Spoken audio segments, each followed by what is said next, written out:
ಬಾಲ್ಯ ಮತ್ತು ಯೌವನವನ್ನು ಕಳೆದ ಅರಮನೆ ಇದ್ದ ಜಾಗ, ಅದನ್ನು ಲಾರ್ಡ್ ಕೋರ್ಟ್ ಎನ್ನುತ್ತಾರೆ. ಅಲ್ಲಿ ಬುದ್ಧನ ಅರಮನೆ ಮತ್ತೆತ್ತು ಹೇಳುವ ಜಾಗದಲ್ಲಿ ಒಂದು ಉದ್ಯಾನವನ್ನು ಕಾದಿರಿಸಿದ್ದಾರೆ. ಬುದ್ಧನೇ ಇಲ್ಲದ ಅರಮನೆಗೊಬ್ಬ ಗಾರ್ಡು. ಆತ ಕಾಪಿನೇನಾದರೂ ಕೊಡಿ. 2000 ವರ್ಷಗಳಷ್ಟೇ. ಹಾಯ್ ಸ್ನೇಹಿತರೆ, ಎಲ್ಲರಿಗೂ ನಮಸ್ಕಾರ.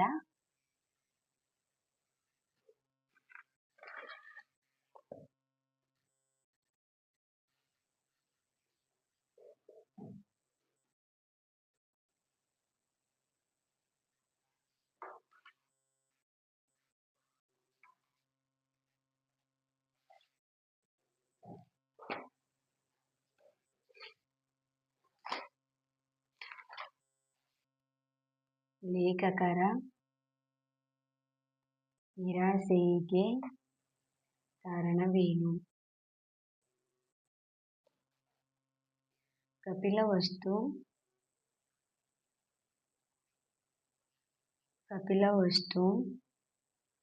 ಬುದ್ಧ ತನ್ನ ಬಾಲ್ಯ ಮತ್ತು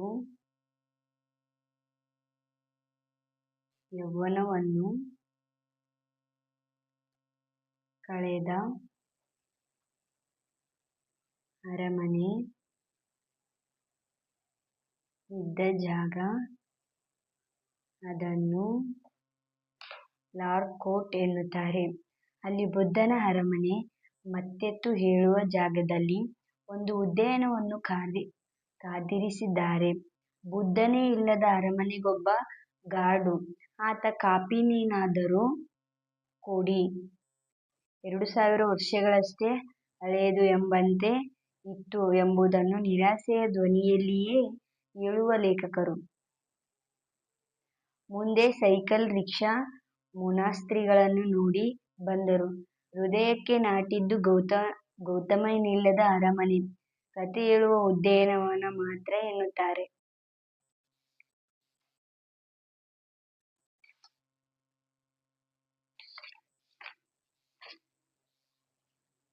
ರಣಬಿಸಿಲು ತುಂಬು ಗರ್ಭಿಣಿ ತವರಿಗೆ ಹೊರಟಿದ್ದಾಳೆ. ಹೆರಿಗೆ ನೋವು ಆರಂಭವಾಗುತ್ತದೆ. ಹತ್ತಿರದಲ್ಲೇ ಉದ್ಯಾನವ. ಆ ಮಹಾತಾಯಿ ಅಲ್ಲಿಗೆ ನಡೆಯುತ್ತಾಳೆ. ಗಂಡು ಮಗು. ಆ ಮಗು ಮುಂದೆ ಮಹಾತ್ಮನಾಗುತ್ತಾನೆ. ಆ ಮಹಾತಾಯಿ ಮಹಾದೇವಿ ಆ ಲುಂಬಿನಿ ಉದ್ಯಾನದಲ್ಲಿ ಜನಿಸಿದನು. ಗೌತಮ ಜಗತ್ತಿನಾದ್ಯಂತ 400 ಮಿಲಿಯನ್ಗೂ ಹೆಚ್ಚಿರುವ ಬೌದ್ಧರಿಗೆ ಹೊಸತಾದ ಬೆಳಕೊಂದನ್ನು ತೋರಿದ.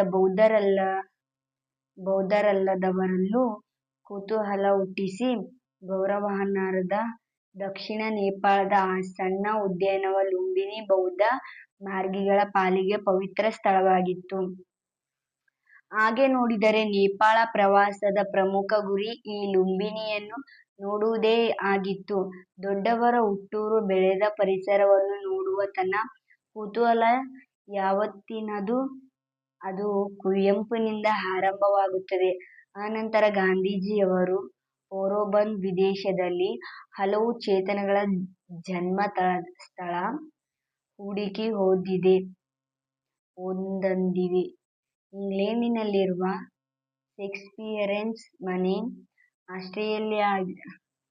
ಆಸ್ಟ್ರಿಯಾದಲ್ಲಿರುವ ಮೊಜಾರ್ಟ್ನ ಮನೆ, ಐರ್ಲೆಂಡಿನಲ್ಲಿರುವ ಮನೆ ಹೀಗೆ ಬೆಳೆಯುತ್ತಿತ್ತು. ಗಾಂಧೀಜಿ ನೆನಪಾಗುವುದಲ್ಲಿ ನನಗೆ ಸಬರಮತಿ ಆಶ್ರಮದ ಚಿತ್ರ ಕಣ್ಣಿಗೆ ಬರುತ್ತದೆ. ಮೊಜಾರ್ಟನ ಸಂಗೀತ ನೆನಪಾದಾಗ ಆಲ್ಪ್ಸ್ ಪರ್ವತಗಳ ತಪ್ಪಲಿನಲ್ಲಿ ಸಾಲ್ಝ್ಬರ್ಗ್ ಎಂಬ ಪ್ರಶಾಂತ ನಗರದ ಮೇಲೆ ಬೀಸುವ ತಂಗಾಳಿ ನೆನಪಾಗುತ್ತದೆ. ನೇಪಾಳ ಪ್ರವಾಸದ ಯೋಜನೆ ಹಾಕುತ್ತಲೇ ಹೆಂಡತಿಗೆ ಹೇಳಿದೆ, ರಾಜಧಾನಿ ಕಣ್ಮಂಡಲವನ್ನು ಬಿಟ್ಟರೂ ಚಿಂತೆ ಇಲ್ಲ, ಲುಂಬಿನಿ ಎಂಬ ಸಣ್ಣ ಊರಿಗೆ ಹೋಗಲೇಬೇಕು, ಒಂದು ವಾರವಾದರೂ ತಗಬೇಕು ಎಂದು. ಅಮೆರಿಕದಂಥ ದೊಡ್ಡ ದೇಶ ತನ್ನ ಶ್ರೀಮಂತಿಕೆ ಮತ್ತು ದರ್ಪದಿಂದ ಹುಟ್ಟಿಸುವ ಆಕರ್ಷಣೆಗಿಂತ ನೇಪಾಳದಂಥ ಪುಟ್ಟ ಬಡ ದೇಶಗಳು ತಮ್ಮ ಒಡಲಿನಲ್ಲಿ ತುಂಬಿಕೊಂಡ ಚರಿತ್ರೆ, ಸಂಸ್ಕೃತಿ, ಧಾರ್ಮಿಕ ಶ್ರದ್ಧೆ, ಬಡತನ ಮತ್ತು ರಾಜಕೀಯ ಅಸ್ಥಿರತೆಗಳಿಂದ ಆಸಕ್ತಿ ಮೂಡಿಸುತ್ತದೆ. ಲುಂಬಿನಿಯನ್ನು ಸೇರಲು ಬಹುದೂರವಾದ ರಸ್ತೆ ಪಯಣ. ಗುಡ್ಡಗಾಡನ್ನು ಇಳಿದು ಬಟ್ಟ ಬಯಲನ್ನು ಹಿಡಿದು ಗಂಟೆಗಟ್ಟಲೆ ಸಾಗಬೇಕು. ವೇಗವೆನ್ನುವುದೇ ಕಾಲಧರ್ಮವಾಗಿರುವಾಗ ಪರ್ವತಗಳ ನಾಡಿನಲ್ಲಿ ರಸ್ತೆಗಳ ಮೂಲಕ ಊರಿಂದ ಊರಿಗೆ ಹೋಗಲು ಹೆಚ್ಚು ಸಮಯ ಬೇಕು. ಆದ್ದರಿಂದ ನೇಪಾಳಿ ಸರ್ಕಾರ ಪುಟ್ಟ ಊರುಗಳಿಗೆಲ್ಲ ಪುಟ್ಟ ವಿಮಾನ ನಿಲ್ದಾಣ ನಿರ್ಮಿಸಿ ಸುಮಾರು 25 ಜನ ಪ್ರಯಾಣಿಕರನ್ನು ಕೊಂಡೊಯ್ಯುವ ವಿಮಾನಗಳನ್ನು ಹಾರಿಸಲು ಬಿಟ್ಟರು. ಹಳೆಯ ಮೆಟಡಾರ್ ವ್ಯಾನಿಗೆ 2 ರೆಕ್ಕೆ ಜೋಡಿಸಿದರೆ ಹೇಗಿರುತ್ತದೋ ಹಾಗೆ ಈ ವಿಮಾನಗಳು. ನೇಪಾಳದಂಥ ಪುಟ್ಟ ದೇಶದಲ್ಲಿ ಸುಮಾರು 30ಕ್ಕೂ ಹೆಚ್ಚು ವಿಮಾನ ಸಂಪರ್ಕಗಳಿವೆ. ವಿಮಾನ ದರ ಕೂಡ ಶ್ರೀಮಾನ್ಯರ ಕೈಗೆಟುಕುವಂಥದ್ದು. ಗಂಟೆಗೊಮ್ಮೆ ಟ್ಯಾಕ್ಸಿಗಳಂತೆ ಸಂಚರಿಸುವ ಇವು ವಾರವೊಂದರಲ್ಲಿ ಹಿಮಗಿರಿಯ ಮೇಲೆ ಹಾರಿ ಇಡೀ ನೇಪಾಳವನ್ನು ದರ್ಶನ ಮಾಡಿಸುತ್ತದೆ. ಮುಂತಾದ ಊರುಗಳಿಗೆ ಕಡಿಮೆ ದರಗಳಲ್ಲಿ ಒಂದೇ ಗಂಟೆಗಳಲ್ಲಿ ತಲುಪುವ ಅವಕಾಶವಿದ್ದರೆ ಎಷ್ಟೆಷ್ಟು ಸಮಯ ಉಳಿಯಬಹುದು. ಹಿಮಪರ್ವತಗಳನ್ನು ಹಿಂದಕ್ಕೆ ಬಿಟ್ಟು ತಂಪು ಗಾಳಿಯನ್ನು ಮರೆತು ರಣಗುಡುವ ಬಿಸಿಲಿಗೆ ಒಡ್ಡಿಕೊಳ್ಳಬೇಕು. ಭಾರತದ ಗಡಿಯತ್ತ ಸಮೀಪಿಸುವಾಗ ಲುಂಬಿನಿ ಸಿಗುತ್ತದೆ. ಪರ್ವತಗಳು ಕಟ್ಟಿಕೊಡುವ ಮಾಯೆಯ ಮಹತ್ವ ತಿಳಿಯುವುದೇ ಆಗ. ನನಗೂ ತಪ್ಪು ಕಲ್ಪನೆಯಿತ್ತು. ಈ ಲುಂಬಿನಿ ಯಾವಾಗೋ ಶಿಖರಾಧಾರದಲ್ಲಿ ತಂಪನೆಯ ಗ್ರಾಮ ಎಂದು. ಆ ತಂಪನೆಯ ಊರಿನಲ್ಲಿ ಈ ಬುದ್ಧ ಬೆಳದಿಂಗಳಿನಂತೆ ಅವತರಿಸಬೇಕೆಂದು ಇಲ್ಲ. ಬುದ್ಧ ಬಿಸಿಲೂರಿನವನು. ನನ್ನ ಮಗಳು ಸಿಹಿ ಪುಟ್ಟಿ ಬಿಸಿಲು ಜಲವನ್ನು ಅನುಭವಿಸುತ್ತಾ ಈ ಬಿಸಿಲೇ ಗೌತಮನನ್ನು ಸನ್ಯಾಸಕ್ಕೆ ಬಿಸಿಲು ಇನ್ನೂ ಹೆಚ್ಚುತ್ತದೆ.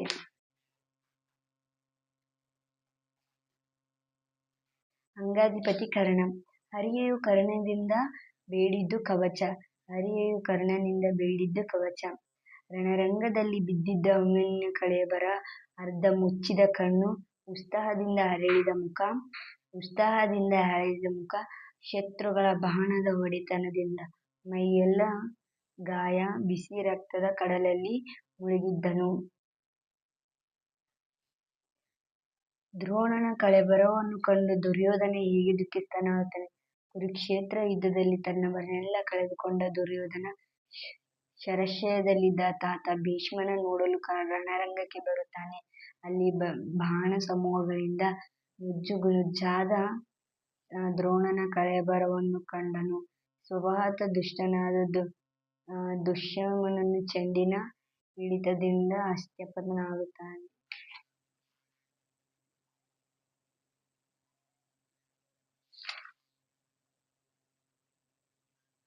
ದಯೆ ಧರ್ಮದ ಮನೆ ಯಾವುದಕ್ಕೆ ಇರದು. ದಯೆ ಇರುವ ಕೈಯದು ಬಗೆಯ ಆಯುಧ ಇರುವುದಿಲ್ಲ. ತಪವನ್ನು ಗಟ್ಟಿವಳೆಯ ಬಂಧನವೆಂದು ಕರೆಯುತ್ತಾನೆ. ನನಗೆ ಈಡಾಗುವುದು ಯಾವುದು. ಕಟ್ಟಿನ ವಸ್ತ್ರದ ಭಾಷೆ. ಹೀನರ ಕಂಡಾಗ ನಾಚಿಕೆಯಾಗುತ್ತದೆ. ಗಟ್ಟಿವಾಳೆಯನ ಅಂಕಿತನಾಮ ಗುಹೇಶ್ವರ ಅಲ್ಲ.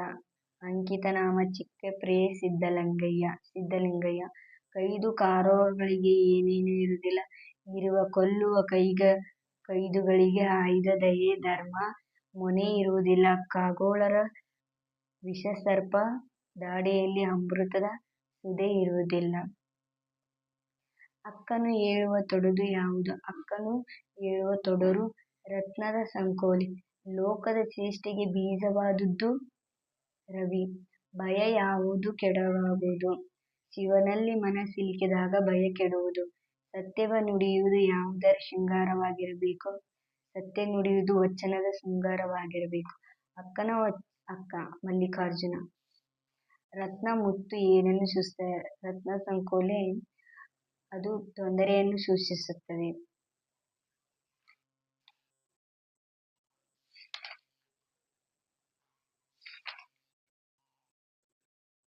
ಭೂದೇವಿಯ ಮಗಳು ಸೀತೆ. ವಾಲ್ಮೀಕಿ ಏನನ್ನು ಹುಡುಕುತ್ತಾ ವನಕ್ಕೆ ಬಂದನು. ವಾಲ್ಮೀಕಿ ಯೋಪನನ್ನು ಹುಡುಕುತ್ತಾ ವನಕ್ಕೆ ಬಂದನು. ರಾವಣ ಎಂದರೆ ರಾಮ. ಸೀತೆಯನ್ನು ಆಶ್ರಮಕ್ಕೆ ಕರೆತಂದವರು ವಾಲ್ಮೀಕಿ.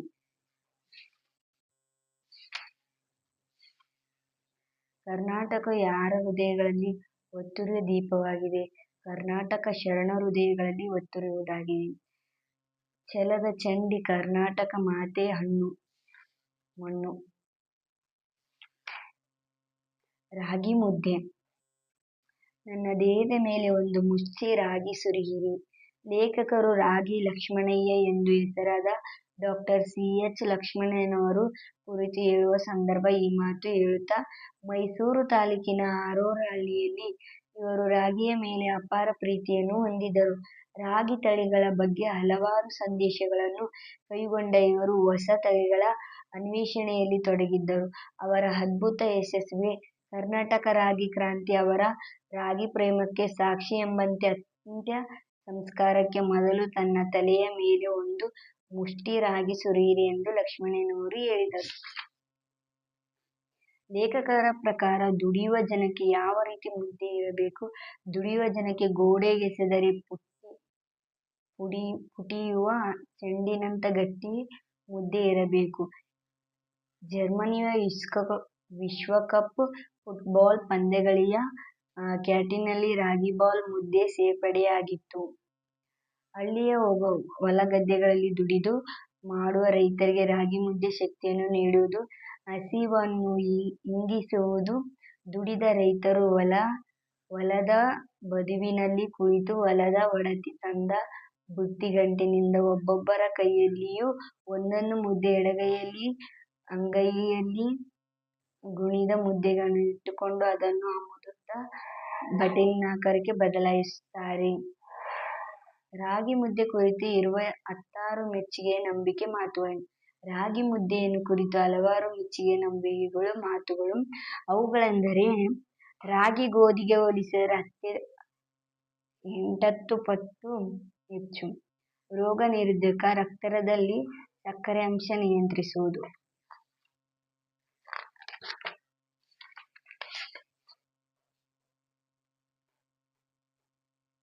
ಸಮಾಜದ ಸುಧಾರಣೆ ಶಿಕ್ಷಣದ ಒಂದು ಉದ್ದೇಶ. ಈ ವಾಕ್ಯವನ್ನು ಎಚ್. ನರಸಿಂಹಯ್ಯ ಅವರು ಬರೆದಿರುವ ಜ್ಯೋತಿಷ್ಯ ಅರ್ಥಪೂರ್ಣ. ರಾಹುಕಾಲ, ಗುಳಿಕಾಲ, ಯಮಗಂಡಕಾಲಗಳ ಬಗ್ಗೆ ಲೇಖಕರ ಅಭಿಪ್ರಾಯ. ರಾಹುಕೇತುಗಳು ಅಸ್ತಿತ್ವದಲ್ಲಿವೆ. ಇಲ್ಲದಿರುವಾಗ ಸಹಜವಾಗಿಯೇ ರಾಹುಕಾಲ, ಗುಳಿಕಾಲ, ಯಮಗಂಡಗಳಿಗೆ ಅರ್ಥವೂ ಇರುವುದಿಲ್ಲ ಎಂದು ಲೇಖಕರು ಅಭಿಪ್ರಾಯಪಡುತ್ತಾರೆ. ಬುದ್ಧನು ವಿನಯ ಪೀಠಕ ಗ್ರಂಥದಲ್ಲಿ ಯಾರಿಂದ ದೂರವಿರಬೇಕೆಂದು ಎಚ್ಚರಿಸುತ್ತಾನೆ. ಬುದ್ಧನು ವಿನಯ ಪೀಠಕ ಗ್ರಂಥದಲ್ಲಿ ಯಾರು ನಕ್ಷತ್ರಗಳ ಲೆಕ್ಕಾಚಾರದಂಥ ತಂತ್ರಗಳಿಂದ ಜೀವನ ನಡೆಸುತ್ತಾ ಹಠದಿಂದ ದೂರವಿರಬೇಕೆಂದು ಎಚ್ಚರಿಸುತ್ತಾನೆ. ನಿರೂಪಕರನ್ನು ರೂಪಿಸಿದ ಶಿಲ್ಪಿ ಶಾಸ್ತ್ರಿ ಮಾಸ್ತರು. ತಾವು ಓದಿದ ಹೈಸ್ಕೂಲು ನೆನಪು ಬಂದಾಗ ನಿರೂಪಕರಿಗೆ ಏನೆನಿಸಿತು? ತಾವು ಓದಿದ ಹೈಸ್ಕೂಲು ನೆನಪು ಬಂದಾಗ ನಿರೂಪಕರಿಗೆ ಶಾಲೆಯ ವರಾಂಡದಲ್ಲಿ ಸಾಕಷ್ಟು ಜಾಗ, ಒಬ್ಬ ಚಪರಾಸಿ ಇರುವುದು ನೆನಪಾಯಿತು. ನಿರೂಪಕ ಓರೆಕೊರೆಗಳನ್ನು ತಿದ್ದಿದ ಗುರುಗಳು ಯಾರಯ್ಯ? ಸುಡಿಸಾಲ ಶೆಟ್ಟಿ ದೇಶಪಾಂಡೆ ಗುರುಗಳು ನಿರೂಪಕರ ಓರೆಕೊರೆಗಳನ್ನು ತಿದ್ದಿದರು.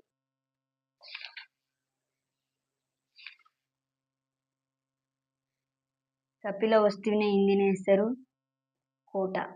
ಅರಮನೆಗಾಡು ಲೇಖಕರನ್ನು ಏನೆಂದು ಕರೆದರು? ಕಾಪಿಗೆರೆ ನಾಡು. ಲೇಖಕರ ನಾಗತಿಹಳ್ಳಿ ಚಂದ್ರಶೇಖರ್ ಅವರ ನೇಪಾಳ ಪ್ರವಾಸದ ಮುಖ್ಯ ಉದ್ದೇಶವೇ ಗೌತಮ ಜನಿಸಿದ ಪವಿತ್ರ ಸ್ಥಳವಾದ ಲುಂಬಿನಿಯನ್ನು ನೋಡುವುದಾಗಿತ್ತು. ಪರ್ವತಗಳ ನಾಡಾದ ನೇಪಾಳದಲ್ಲಿ ಗುಡ್ಡಗಾಡನ್ನು ಇಳಿದು ಬಟಾಬಯಲನ್ನು ಹಿಡಿದು ಗಂಟೆಗಟ್ಟಲೆ ಸಾಗಬೇಕು.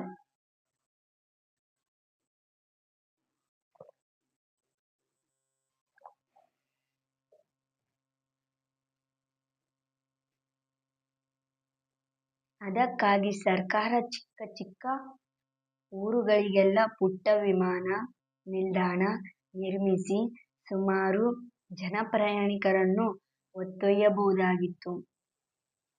ವಿಮಾನಗಳನ್ನು ಹೋರಾಟಕ್ಕೆ ಬಿಟ್ಟಿತ್ತು. ಬೆಲೆ ಕೂಲ ಜನಸಾಮಾನ್ಯ ಕೈಗೆ ಎಟುಕುವಷ್ಟೇ ಇತ್ತು. ಇಂತಹ ಪುಟ್ಟ ವಿಮಾನದಲ್ಲಿ ಹೊರಟು ಹಿಮಪರ್ವತಗಳನ್ನು ಹಿಂದಕ್ಕೆ ಬಿಟ್ಟು ತಂಪು ಗಾಳಿಯನ್ನು ಮರೆತು ರಣಗುವ ಬಿಸಿಲಿಗೆ ಒಡ್ಡಿಕೊಳ್ಳಬೇಕು. ಭಾರತದ ಗಡಿಯತ್ತ ಸಮೀಪಿಸಿದಾಗ ಲುಂಬಿನಿ ಸಿಗುತ್ತದೆ. ಗೌತಮ ಬುದ್ಧ ತನ್ನ ಬಾಲ್ಯ ಮತ್ತು ಯೌವನವನ್ನು ಕಳೆದ ಕಪಿಲವಸ್ತುವಿನ ಆತನ ಅರಮನೆ ಇತ್ತೆಂದು ಹೇಳುವ ಜಾಗದಲ್ಲಿ ಒಂದು ಉದ್ಯಾನವನ್ನು ಕಾದಿರಿಸಲಾಗಿದೆ. ಅಲ್ಲಿ ಇಟ್ಟಿಗೆಯ ಆಕೃತಿಗಳು, ವಿನ್ಯಾಸಗಳು ಸಾವಿರಾರು ವರ್ಷಗಳ ಕಥೆ ಹೇಳುತ್ತವೆ. ಲೇಖಕರು ಮತ್ತು ಅವರ ಮಕ್ಕಳು ಆ ಕಟ್ಟಡಗಳ ಮೇಲೆ ನಿಂತು ಗೌತಮನು ಇಲ್ಲಿ ಆಟ ಆಡಿರಬಹುದು, ಇಲ್ಲಿ ಊಟ ಮಾಡಿರಬಹುದು, ಇಲ್ಲಿ ಪಟ್ಟಾಭಿಷೇಕವಾಗಿರಬಹುದು, ಇದು ಯಶೋಧರೆ ಗೌತಮನ ಕೋಣೆ ಇರಬಹುದು, ರಾಹುಲನು ಗೆಳೆಯನು ಇಲ್ಲಿ ಹಾಡಿರಬಹುದು, ಮಾಯಾದೇವಿ ಈ ಗವಾಕ್ಷಿಯಿಂದ ಮಗನನ್ನು ಕೂಗಿರಬಹುದು, ಈ ತಿರುವಿನಲ್ಲಿ ಗೌತಮ ನಗರ ದರ್ಶನಕ್ಕೆ ಹೋಗಿ ಶವಯಾತ್ರೆ ಮುಪ್ಪುಗಳನ್ನು ಕಂಡಿರಬಹುದು.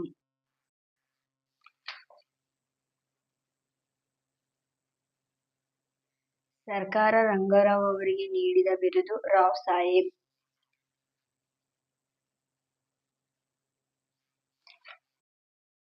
ಬೆಂಗಳೂರು ಗ್ರಾಮಾಂತರ ಜಿಲ್ಲೆ ದೊಡ್ಡಬಳ್ಳಾಪುರ ತಾಲೂಕಿನ ಚಿಕ್ಕಬೆಂಗಳದ ರೈತರ ಕುಟುಂಬದಲ್ಲಿ ಜನಿಸಿದ ಸಿ. ಎಚ್. ಹನುಮಂತರಾಯರು ಕನ್ನಡ ನಾಡು ನುಡಿಯ ಬಗ್ಗೆ ಪ್ರೀತಿ ಕಾಳಜಿಯನ್ನಿಟ್ಟುಕೊಂಡಿದ್ದಾರೆ. ಬಿ. ಎಸ್. ಆನರ್ಸ್ ಹಾಗೂ ಎಲ್. ಎಲ್. ಬಿ. ಪದವಿಯನ್ನು ಪಡೆದ ಇವರು ಬೆಂಗಳೂರಿನ ವಿವೇಕಾನಂದ ಕಾನೂನು ಕಾಲೇಜಿನ ಪ್ರಾಧ್ಯಾಪಕರಾಗಿ ಸೇವೆ ಸಲ್ಲಿಸಿದರು. ವಕೀಲ ವೃತ್ತಿಯಲ್ಲಿ ಹೆಸರು ಗಳಿಸಿರುವ ಇವರು ರೈತರ ಪರ ಮತ್ತು ಕನ್ನಡ ಪರ ಹೋರಾಟಗಾರರ ವಿರುದ್ಧ ಹಾಕಿದ ಪ್ರಕರಣಗಳಲ್ಲಿ ಅವರ ಪಾತ್ರ ಬಹಳ ಮುಖ್ಯವಾಗಿತ್ತು. ರೋಗ ನಿರೋಧಕ ಶಕ್ತಿಯೇ ಇರಲಿಲ್ಲ. ಈ ವಾಕ್ಯವನ್ನು ಸಿ. ಎಚ್. ಹನುಮಂತರಾಯರು ಬರೆದಿರುವ ಕೃಷಿ ಸಂಸ್ಕೃತಿಯಿಂದ ಆಯ್ದುಕೊಳ್ಳಲಾಗಿದೆ.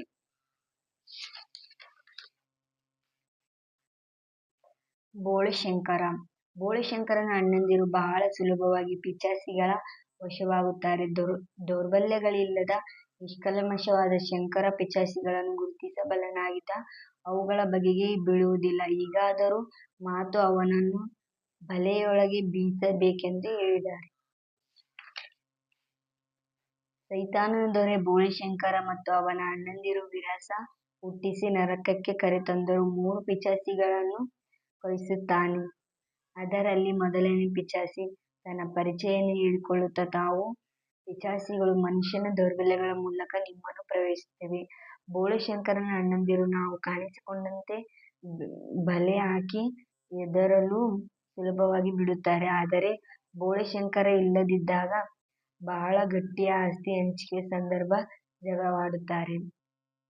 ರಾಜಕುಮಾರಿ ಅಪಾರ ಹೊಟ್ಟೆನೋವಿನಿಂದ ನರಳುತ್ತಿದ್ದಾಳೆ. ಅವಳ ನೋವನ್ನು ವಾಸಿ ಮಾಡಲು ಯಾರಿಂದಲೂ ಸಾಧ್ಯವಾಗದೇ ಇದ್ದಾಗ ರಾಜಕುಮಾರಿಯ ಹೊಟ್ಟೆನೋವನ್ನು ವಾಸಿ ಮಾಡಿದವರಿಗೆ ತನ್ನ ರಾಜ್ಯ ಮತ್ತು ರಾಜಕುಮಾರಿ ಎರಡನ್ನೂ ಕೊಡುತ್ತೇನೆ ಎಂದು ಡಂಗುರ ಸಾರಿಸುತ್ತಾನೆ.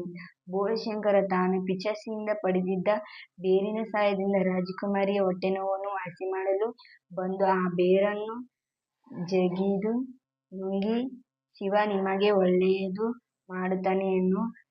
ಹೊಟ್ಟೆನೋವಿನಿಂದ ನರಳುತ್ತಿದ್ದ ರಾಜಕುಮಾರಿಯ ನೋವನ್ನು ವಾಸಿ ಮಾಡಿದ್ದರಿಂದ ಬೆಪ್ತಕಡೆಗೆ ರಾಜಕುಮಾರಿ ಮತ್ತು ರಾಜ ಎರಡನ್ನೂ ಕೊಡಲು ರಾಜ ತೀರ್ಮಾನಿಸಿ ಮಂತ್ರಿಯ ಬಳಿ ಹೇಳಿ ಕಳಿಸುತ್ತಾನೆ.